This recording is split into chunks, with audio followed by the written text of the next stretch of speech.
little bit of time to catch up with the airplane at that point.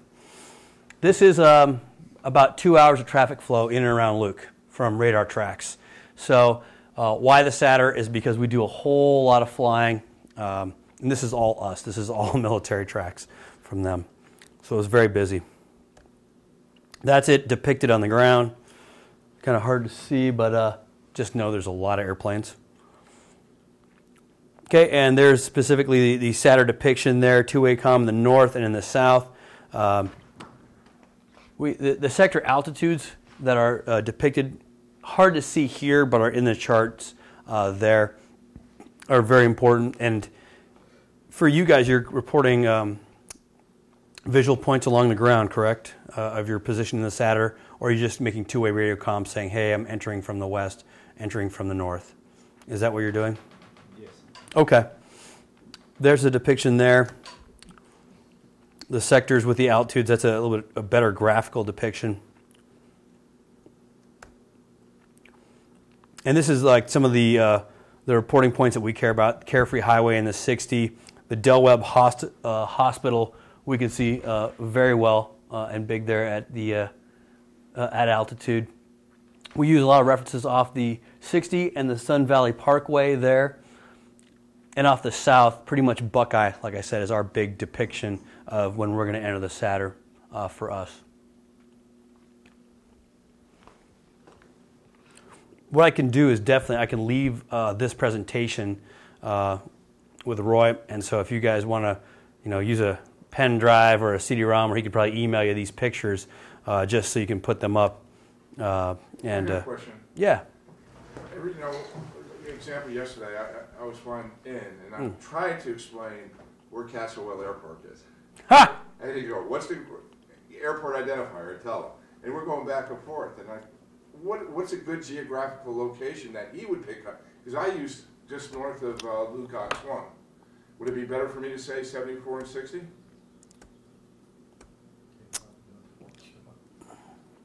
I bet that would be better. The problem is, yeah. See, you're telling him, someone an approach who they're looking at their scope and the roads just aren't depicted on the scope, but 74 and 60 is probably your best, because then, if they really did get out like an atlas of the world and put out and check, because they're not pilots. And now they do know sectional charts. They may not have one available to them, but yeah, I can at least zap them a picture of this and say, see this right here? When he says 74 and 60 and it says Castle Wells, that's where he's taking off out of. That's one of my three big really? complaints. Is this, I spend like 5 minutes on the radio with it, telling him where the heck I'm going, and it's like... Yeah. That's probably your best, is to give him something on the ground he can land onto. And I've been using LUKE AFB 1, just northwest of LUKE AFB 1. Because I know they know where that is, or I have to expect it. Do you know the radial DME off the AUX 1? No. I'll go back and I'll plot it for you. And I'll email you your exact radial and DME off AUX 1. So if you say, hey, yep, I'm taking off out of Castle Wells, it's probably a 330 for 10 or so, or 12. Or you guys are a little bit close, that far north of the AUX 1. He'll just go on a scope and go, oh, because they have the ability of clicking on something, dragging, and going, that's where he's taking off from. So that'll probably help. So the ground reference, 74 and 60, and then reference off the AUX 1.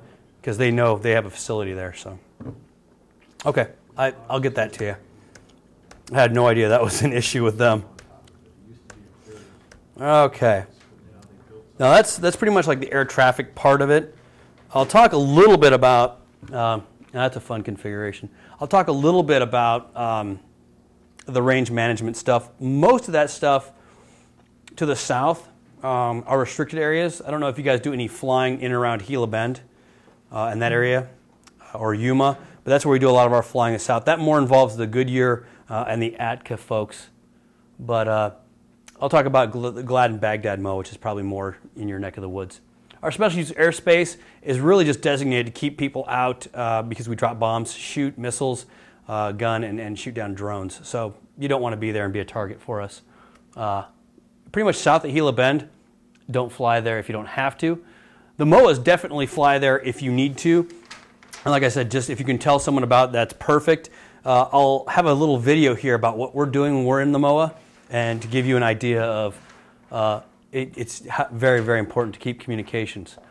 So we're going to use, the Marines use mostly the red stuff. We'll do some tanking over Havasu. That's about where that's at. The Marines hang out in this restricted area, and the Army does too. I wouldn't ever go close to this restricted airspace. It's restricted, but they're not very accurate either. Here's the Gladden-Baghdad MOA, where we fly at altitudes of 7,000 feet up to 330, dependent. And Outlaw Jackal, we just don't go very much because Sky Harbor bugs us a lot. And these southern airspaces are where we have a lot of active ranges and do a lot of our gunnery work. So that is the Goldwater Ranges down there. It's fun for a tour to go to a manned range and watch us tear apart some tanks, but unless you're there on the ground, I wouldn't be there in the air for that. Here's Gladden-Baghdad. Yep, it's huge, and it's just north of the SATR up here. 7,000 feet is the base of it, and like what you guys were talking about, you can fly through there at 10. I can do most of my missions capping a floor for me at 11, but more than likely, if you're going to transit a MOA, and if you're squawking, I'll have that surveillance track, and I'm just going to move my fight to a different part of the airspace. One, to not set off your TCAS, and two, so I don't have to worry about both you and my student, who is probably trying to kill himself at this point. He doesn't mean to, but he always is. So yeah, we're going to fly in here. Most of our dogfighting, most of our 2v2 and 2v1 aerial combat tactics are taught in here. It's so close to Luke that even if you lose an engine, you can almost glide to Luke, and that to a single engine fighter is really important things. So we do a lot of training with these guys up here. We will do supersonic speeds, and we will do 9G training, so we're not looking for you guys at that point. Here's our MOA traffic. This is a 4-hour block and 0 to 18,000 feet, so not even in the Class A airspace. The yellows are civilian traffic, and blue is a military work. We mostly do a 330 kind of fight access along the long part of the MOA there. At the speeds we're traveling, 10 miles a minute, you need some real estate in front of you here. So, like I said, I don't mind you guys transiting in and around the MOA. Just talk to us so we can avoid you. Here's an F-16 doing a loop. So we're in the Gladden-Baghdad MOA at 12,000 feet. We can accomplish most of our fighting in and around these altitudes, but a loop isn't very tactical. It's an air show maneuver. But we're also going to teach the students of this to show them that, yes, you can fully invert this aircraft, you can pull Gs, and it's very capable. He's going to start this maneuver at 450 knots. He's pulled 6.2 very recently in Gs, and we're at 12,000 MSL, 10,000 AGL on the altimeter there, heading 328.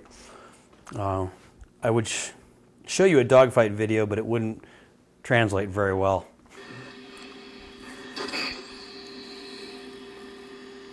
Pulling 4.2 Gs right now, 60 degrees nose up. There he went through 90 degrees nose up, and now he's on the back side of the loop. Okay. He's topping out at 20,000 feet and 172 knots over the top. And now we're heading back down through 60 degrees nose low. Speed's coming back up. Now he's past the 90 degrees nose down, 60 degrees. And he's going to pan out right close to where he started, right around 12,000. That's how a loop should be flown.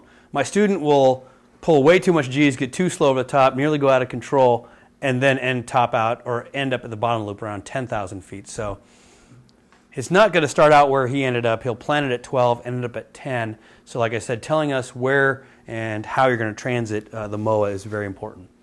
Because you can see in this kind of maneuver, we're pure vertical. We're not really looking outside a whole lot. Okay, let's see. Restricted airspace, cells. The underneath of cells you can transit. It's really pretty down here too, but this is a lot of where our manned ranges are in this restricted area. So we're doing our low-speed bombing preparation here. So we're not really looking outside the canopy. And we have a lot of our VR routes that will take us in and around through here and down to the south, which are depicted there. Davis-Monthan in Tucson has A-10s and F-16s, which also transit the cells area to get to restricted airspace, so they can drop some bombs. Yep. In the middle of a fight, we had these little 5-mile circles are where we're actively dropping bombs. And we had a light civilian go right through one of those bombing ranges down there. And it was great. I went to the Oxford Aviation Academy and spoke to them and said, please don't do this. That was dangerous. Low altitude tactical navigation is a part of our mission, and we're going to always be on a VR route doing that. But like I said, if you're going to come close to those VR routes, please check the NOTAMs. We'll include them with the NOTAMs. We will be at 500 feet, 500 knots. There will be 4 of us at any time at a low altitude scenario, so we can cover each other. And excess of 250 knots is an understatement. It's going to be closer to 500. Because speed is life for us, and I hope this one works. This is a T-38 in Texas and a close pass. If you're going to follow a road like the 10 going out west to California, just try to look on the chart there to see where those VR routes cross. And if you can, take a look out before you go. This is a T-38, which is our supersonic trainer, preparing for a bombing mission. And he's on a VR route, and just you'll see as he crosses a road, he also crosses a twin across his nose, and it's pretty close. There we go. There were some 4-letter explicatives, I think, in this one. It's the hill, the small hill. Do you see it? Yes. Okay. Here's the road, right there. So about to come under his nose. I'd like to make sure our flight plan is activated. And That was like a twin. to Randolph. Departure time was 2137 from San Angelo.